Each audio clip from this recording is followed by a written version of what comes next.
Hey y'all, it's Jennifer with Between Sessions. Have you ever wondered why relationships sometimes feel 10 times harder than they should? Maybe you struggle to express your emotions, and maybe emotional closeness feels uncomfortable. Maybe you find yourself repeatedly in one sided relationships or distant relationships, and yet when you look back on your childhood, everything seemed fine. But there was no obvious abuse, nothing dramatic stands out. But sometimes the missing piece isn't what happened, it's what didn't happen. And this is called childhood emotional neglect.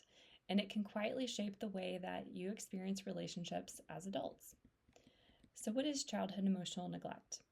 It is not defined by harmful actions, instead, it is the absence of emotional response. A child needs more than food, shelter, and education to thrive. They also need emotional connection.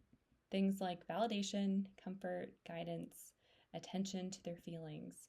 When these emotional needs are not consistently met, children begin to adapt in ways that help them survive in their environment. Often, parents don't intend to neglect their children emotionally. They may have been overwhelmed, stressed, distracted, or simply never learned how to respond to emotions themselves. But children naturally absorb these messages from their environments. And over time, they internalize the beliefs like, my feelings aren't important. I should handle things on my own. Expressing emotions makes people uncomfortable, and it's safer not to need much.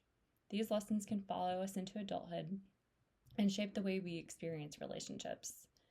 So, one of the most common ways that childhood emotional neglect shows up later in life is the difficulty identifying and expressing emotions.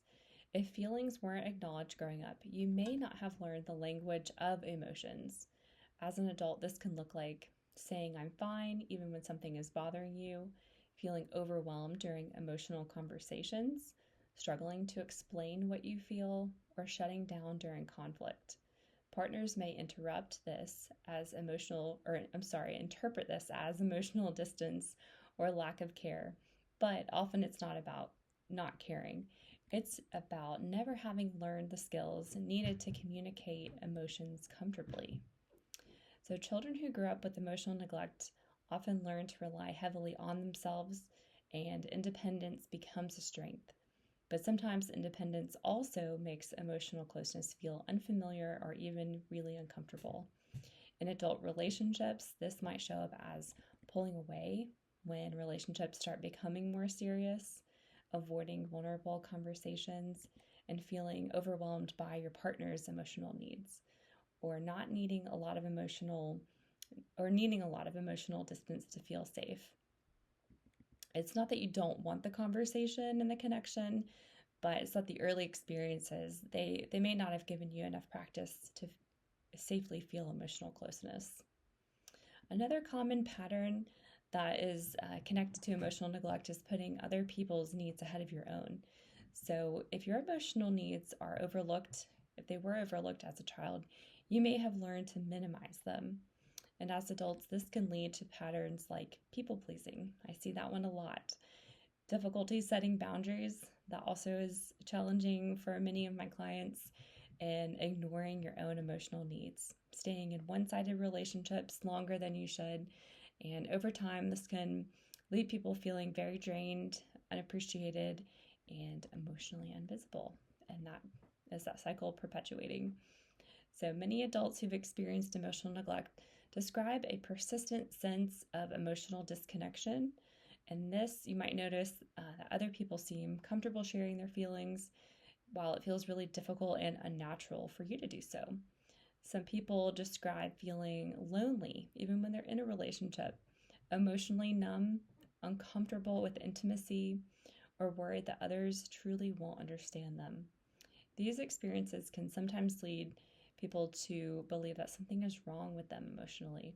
But in reality, these are reactions that are normal responses to early environments where emotions were not consistently acknowledged.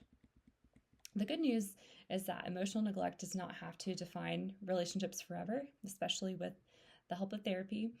Emotional skills can absolutely be learned later in life, and the healing often begins with awareness. We love to be self aware.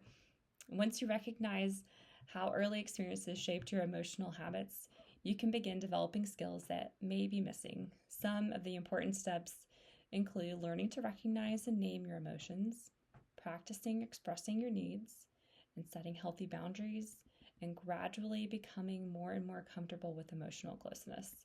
For many people, this really is where therapy is helpful. It provides a safe place to practice these skills and develop a stronger emotional connection with themselves or yourself and others. So, understanding childhood emotional neglect can be incredibly freeing. Instead of blaming yourself for relationship struggles, you begin to see them as understandable adaptations to your early environment. And with the awareness and the practice, it becomes possible to develop healthier communication, more balance in your relationships, and stronger emotional awareness. And best of all, greater compassion for yourself over time. So, with these changes, we can create a connected and emotionally fulfilling relationship that you've always wanted. And if this resonates with you, please know, as always, you're not alone. Many adults are only beginning to understand how childhood emotional neglect affects their relationships. And as I said before, awareness really is the first step towards change. So if you found this video helpful, consider subscribing for more videos on emotional health, relationships, and healing from childhood experiences. Take good care.